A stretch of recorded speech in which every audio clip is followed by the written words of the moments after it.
आठवणीने उभा जिंक्य तारा. देशासाठी जिथे वीरांनी सांडल्या रक्तांच्या धारा, जिथे बळीराजाच आहे सर्वांचा सहारा, असा आहे आमचा सातारा, असा आहे आमचा सातारा. आणि मी या साताऱ्याचीच सुकन्या, मी अमृता काटकर, सध्या 3rd इयर MBBS स्टुडंट आहे गव्हर्नमेंट मेडिकल कॉलेज सातारा येथे. तर मी एक दिवाळी निमित्त एक कविता लिहिली आहे, तर मी ते तुम्हाला सादर करू इच्छिते. साजरी करून बघू एक दिवाळी अशीही, साजरी करून बघू एक दिवाळी अशीही, परंपरा आणि आधुनिकतेचा मेळ घालून एक दिवाळी तशीही.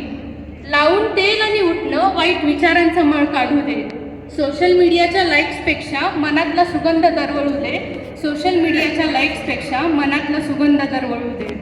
घराला साफ करता करता मनातला अहंकारही झाडून घे, संपत चाललेल्या नात्यांची नवी दारं उघडून दे. रांगोळीचा सडा अंगणी छान शोभू दे, निखळ सप्तरंगांनी आयुष्य हे घडू दे, निखळ सप्तरंगांनी आयुष्य हे घडू दे. फराळाचा खमंग गोडवा सर्वांना चाखू दे, ज्यांच्या नशिबी नाही हा आनंद त्यांच्यासाठी थोडा तरी राखू दे, त्यांच्यासाठी थोडा तरी राखू दे. बांधून किल्ले आठवावे ते छत्रपती शिवराय आणि त्यांचे शूरवीर मावळे, बांधून किल्ले आठवावे ते छत्रपती शिवराय आणि त्यांचे शूरवीर मावळे.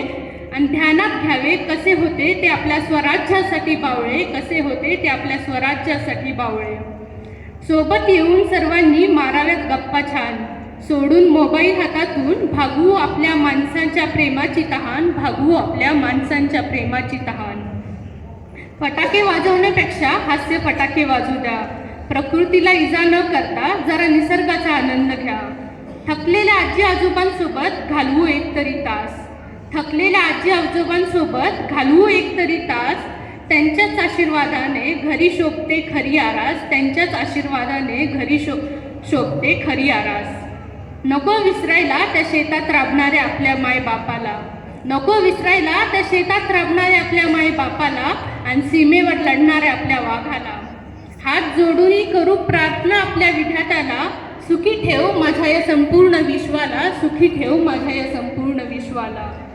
लावू पंथी विचाराची एक नव्या संकल्पाची, लावू पंथी विचाराची एक नव्या संकल्पाची. एकदा तरी साजरी करू दिवाळी, रील नाही तर रिअल मधल्या माणसांची. एकदा तरी करू साजरी दिवाळी, रील नाही तर रिअल मधल्या माणसांची. धन्यवाद.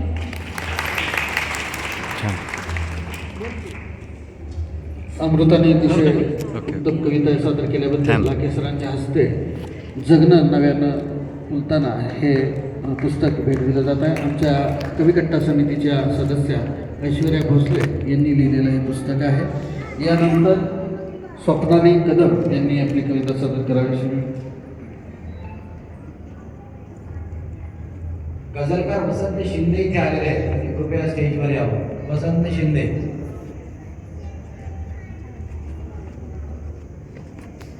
स्वप्नाली कदम अपशिंगे रेहमतपूर इथून आलेल्या कवयित्री त्यांनी आपली कविता सादर करावी. कसे आहात?